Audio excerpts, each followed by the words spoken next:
Let's give another round of applause to Alexandra. Unbelievable. She went through HOBY in 2008. I went through in Portland, Oregon as a high school sophomore in 1988. I showed up to HOBY wanting to take the road less traveled, to kind of march to the beat of my own drum. Let me give you an example. Any of you remember the show Family Ties? Right? I was kind of a cross between Alex P. Keaton and Richie Cunningham. I went up to every person at my seminar. I said, "Hi, my name's Crayton Webb. I'm going to run for president of the United States someday, and I'd like to ask for your vote."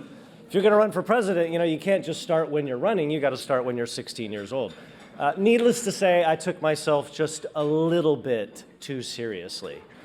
But by the end of it, I had an opportunity. My group asked me to stand up and say a few words about what HOBY had meant to me. And I think before HOBY, I was more focused on self than on service. What I was going to do, what I was going to accomplish, what I wanted to be, who I was going to be when I grew up, and how I wanted to make sure everybody knew all about it.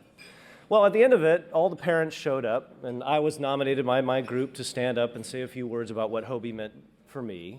And I was so honored because when I finished, the crowd went wild. They all applauded loudly, and they made me feel so good. And I remember distinctly, more than anything else, my parents coming up to me and saying, "Wow, people really do like you." It gave me some hope that perhaps I could give back. But my attitude was changed. 7 years later, I was reintroduced to HOBY as a television news reporter when I was working at a small market in Boise, Idaho. And they sent me off to cover this youth leadership seminar, this program, these high school sophomores.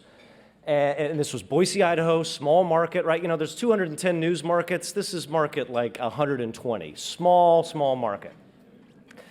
And I was addicted. I was hooked all over again. I had to get back involved. And so for the last 20 years, I've been able to volunteer at HOBY through both in Idaho as well as in Texas. And the last several years, I've been able to go back to speak. And they asked me to give the same speech every year, and it's called The Dash. And here's how it goes. Basically, you've all been to a cemetery before, right? How many of you have been to a cemetery, right? You look at a headstone, you see the name of the person that passed away, you see the date that they were born, and you see the date that they died. And in the middle, you see the dash. The whole premise of the speech to these HOBY ambassadors is that that's a total ripoff. It's not fair. It was only one day that you were born and one day that you died. All the good stuff happens during the dash, but you have the least amount of space. So here's the point. The point to the ambassadors is, what will you do with your dash?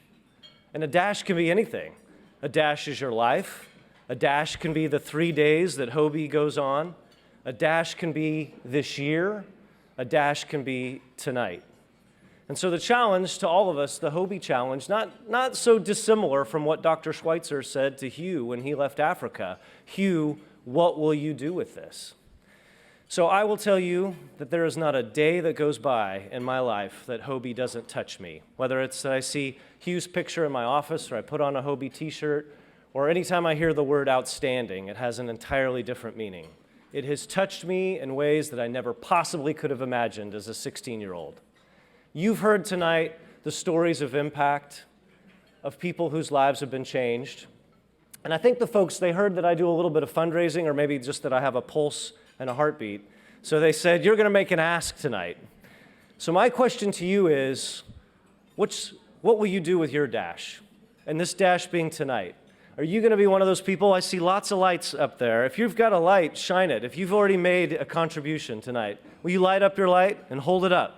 Hold it up if you've decided that you're going to give back to help some other young men and women who are high school sophomores have a chance to have this extraordinary opportunity.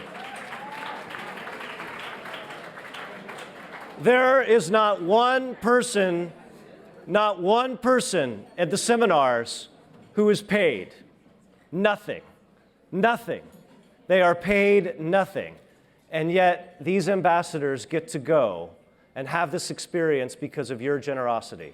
Now international, Iraq, Ecuador, South Korea, these students globally and students right here in New York City that would not have the opportunity to be ambassadors in their own right if not for your generosity.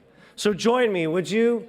light up your blinker, text your pledge to 4144, and do something special with the dash that is yours in this experience tonight. Thank you for this tremendous honor, and I promise you I will spend the rest of my dash trying to earn the Alumni Achievement Award that you've granted us all this evening. Thank you.